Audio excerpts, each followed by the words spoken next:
Welcome to West Bengal. বৰ্তমান আছোঁ west বেংগলত, কিন্তু ভিডিঅ'টো ইয়াৰ পৰা আৰম্ভ হোৱা নাই। ভিডিঅ'টো আৰম্ভ হৈছে ক'ৰ পৰা? ৰুমৰ পৰা। এতিয়া আপোনালোকে যাব লাগিব ৰুমলৈ, তাৰপিছত ষ্টাৰ্টিঙৰ পৰা চাওক ভিডিঅ'টো। তো ভিডিঅ'টো আৰম্ভ হৈছে ইয়াৰ পৰা, আৰু আমি আজি যাম ৱেষ্ট বেংগল। আমাৰ লগত এইকেইজন যাব friend. Saraighat express Saraighat express train আছে 12টা 20ত। বৰ্তমান টাইম হৈছে 10:30। গতিকে আগতীয়াকৈ অলপ যাওঁ যাতে অলপ আৰামত যাব পাৰোঁ। এতিয়া বলক আপোনালোকৰ লগতে মই গৈ আছোঁ ৱেষ্ট বেংগল।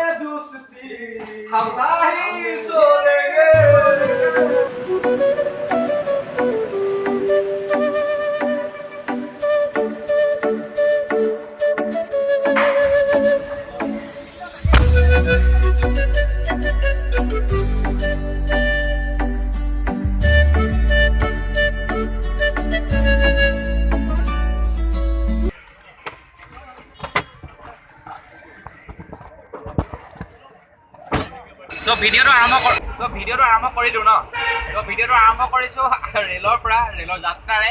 ট্ৰেইনে আমাৰ এৰিলে গুৱাহাটীৰ পৰা ৱেষ্ট বেংগল অভিমুখে। আমাৰ লগত আছে আমাৰ এইজন দলে ভাই, এইফালে অভিজিত ভাই, এইফালে বিমল ভাই, চম্পক ভাই, এইজন আমাৰ মমিন ভাই, আৰু আমাৰ ৰাজা ভাই।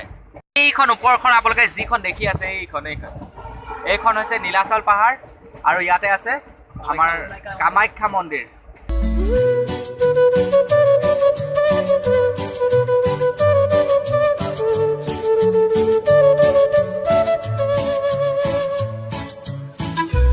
বৰ্তমান নিজৰ বুলি কামাখ্যা ষ্টেচনতে আছোঁ।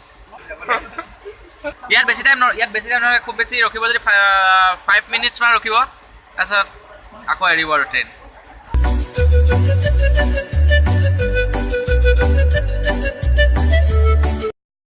বোলে দীপৰ বিলতে জাকৈ মাৰোঁতে এইখনে হৈছে সেইখন বিল। ৰাকেশ ৰিয়ান, আমাৰ ৰাকেশ দাই যে গানটো গাইছিলে দীপৰ বিলতে, এইখন বিলৰ কথাই কৈছিলে।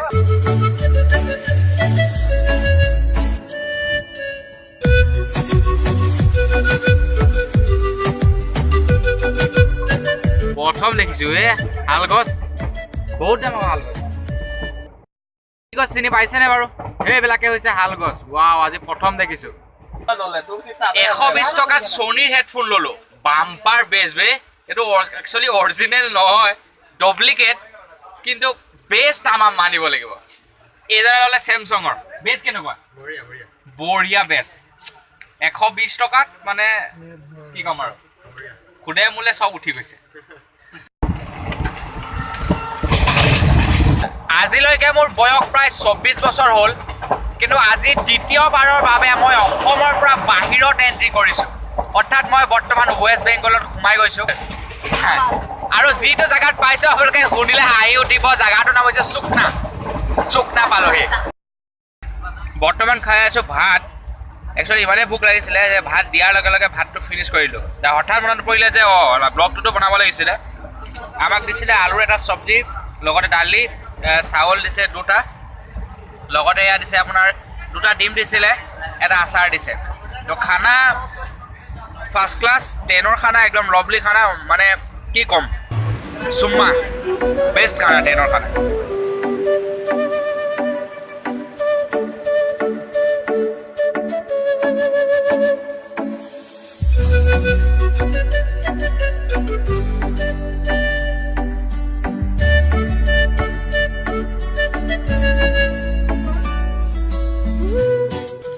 ভিডিঅ'টো যদিহে চালে এতিয়া আৰম্ভ কৰোঁ ৱেষ্ট বেংগলৰ পৰা।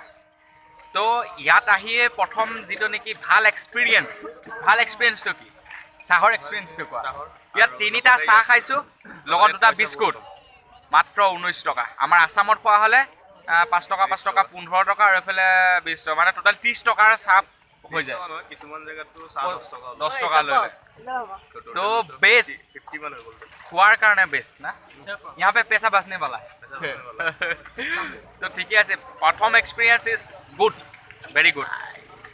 तो आगे देखता है क्या होता है। आगे हम हिंदी में थोड़ा गरीब है। तो ये ऐसे हमारे वेस्ट बेंगलर अपना बर्धमानर रेलवे स्टेशन। टैक्सी তাতে ইয়াত আছে আপোনাৰ পুৰণা দিনৰ টেক্সি যিবোৰ নেকি ব্ৰেণ্ড এম্বেচাডৰ কিন্তু এতিয়া বৰ্তমান এইবোৰ আমাৰ আসামত নাই ইয়াত কিন্তু জীৱিত আছে তো গুড প্ৰচেছ তো ৱেষ্ট বেংগলৰ প্ৰথম কাপ চাহ টেষ্ট কৰি চাওঁ কেনেকুৱা লাগে মজা সোৱাদ নেকি আপুনি য'তেই নাযাওক চাহৰ সোৱাদ সদায় একেই হ'ব मॉर्निंग यार सुना पाइছো যে মাটিৰ वो वाला उसको बोलता है वो तंदूरी चाय बोलता है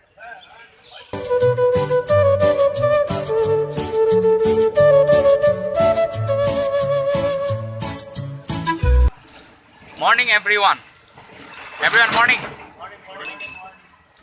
तो बर्तमान एकदम पूरा फॉर्मल ऑफिस डेसत आছো এতিয়া বৰ্তমান গৈ আছো কিবা খাবৰ কাৰণে ইয়াত কি হয় আপোনাৰ বস্তু ইমানে সস্তা আমাৰ অসমৰ তুলনাত ধৰি লওক আপোনালোকে ইয়াত মাছ ভাত খাব পাৰিব 30 টকা ডিম ভাত খাব পাৰিব 25 টকা আৰু মাংস ভাত মাত্ৰ 50 টকা গতিকে বৰ্তমান গৈ আছো মাংস ভাতে খাওঁনে মাছ ভাত খাওঁ গৈ দেখিম ডিপেণ্ডিং অন চিটুৱেশ্যন মুঠতে আপোনালোকক যদি মই অভাৰঅল আমাৰ কলকাতাখনৰ বিষয়ে যদি ক'বলৈ যাওঁ আমাৰ অসমৰ তুলনাত মানে যথেষ্ট ভাল কিয়নো ইয়াৰ মানুহবোৰৰ বিহেভিয়াৰ বৰ্তমানলৈকে যিটো পাইছোঁ লগতে খাদ্য বস্তু মানে স্বাদিষ্ট হয় আৰু লগতে আপোনাৰ বহুতো সস্তা যিটো নেকি আপোনালোকে আমাৰ অসমত খাব পাৰিব 150-200 টকা দি ইয়াত পাৰিব মাত্ৰ 30 টকা 40 টকা 50 টকা দি গতিকে ঠিকে আছে গুড আমাৰ কাৰণে ভাল আছে